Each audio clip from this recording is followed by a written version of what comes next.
Hey everybody, Technical Wizard here, and today I want to bring you something that I thought I would never see or own with my own eyes. I now have one, a complete system, and here it is. What we have here today is a 20th anniversary Macintosh. I believe this is actually one of the last ones, but I'm not sure exactly. But these did not sell well when they were new, mostly due to their pretty price tag of $8,000. When they were lowered in '98, they actually sold well after that, but they were discontinued shortly after because they started making the first iMac. This big old wire back here, it's not a power cable. It goes and plugs into this woofer, and the woofer has the power cable which it goes and plugs into the wall, which this one's plugged into a a surge protector, so that it doesn't get blown up in a thunderstorm or something. Either way, I'm gonna unplug it.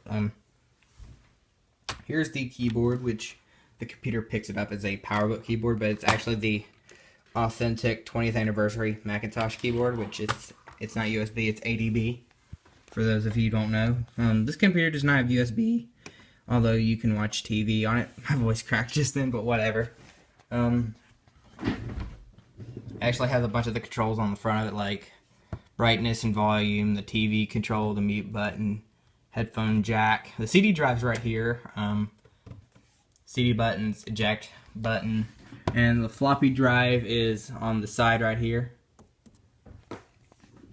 And this computer had a password on it when I got it, so I had to clear it off, and it was very easy. So I may show y'all how to do that in the near future. Anyway, let's go ahead and start this up.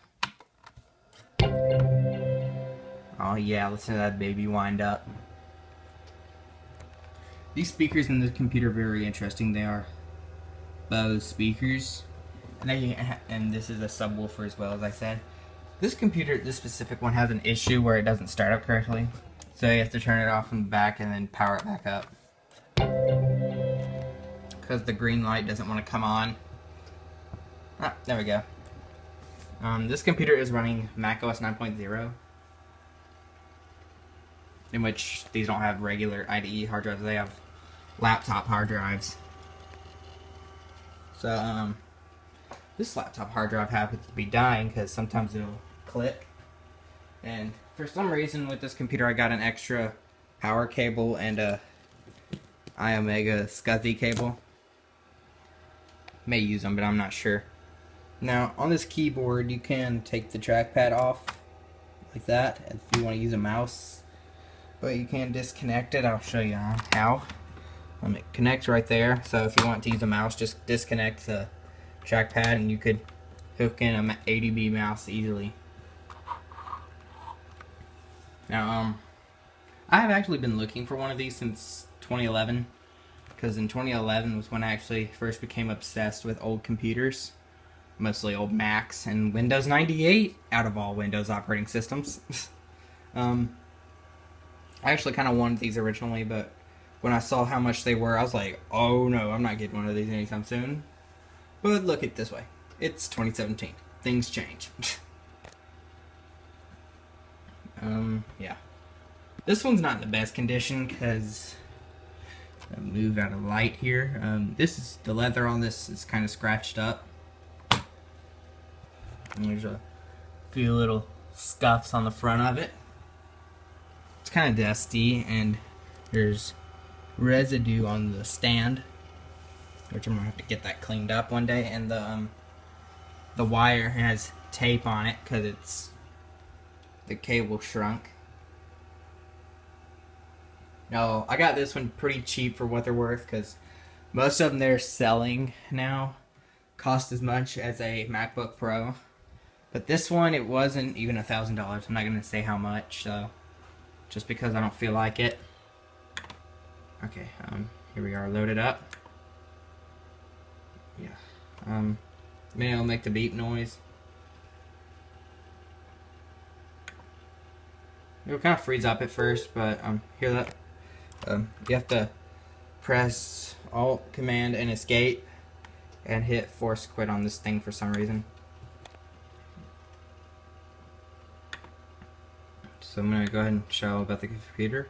This is OS 9.0 and it has 128 megabytes of RAM. So I guess that's pretty good. System profiler, I'll show you all that. What the heck? Yeah, I'm pointing it down so y'all can't see the serial number. It's 250 megahertz. It's not a G3. See, it picks it up as a PowerBook keyboard.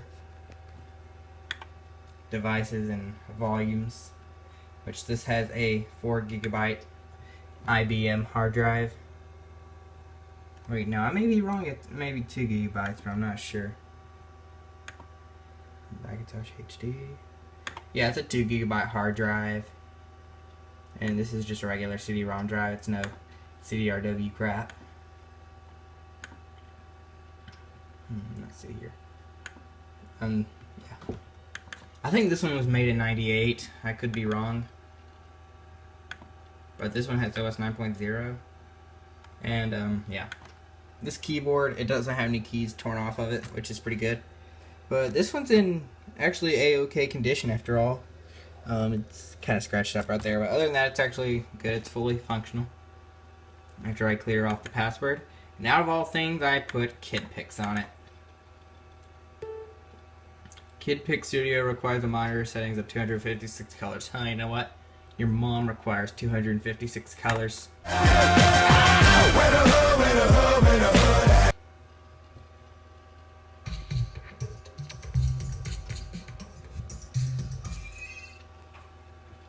So there's KidPix. I'm not gonna bother opening it. But anyways, this will be featured in future videos. So I hope you all enjoyed this. Like, comment, and subscribe for more. Bye. Thanks for watching this video, guys. Be sure to like, comment, and hit that subscribe button. See y'all later.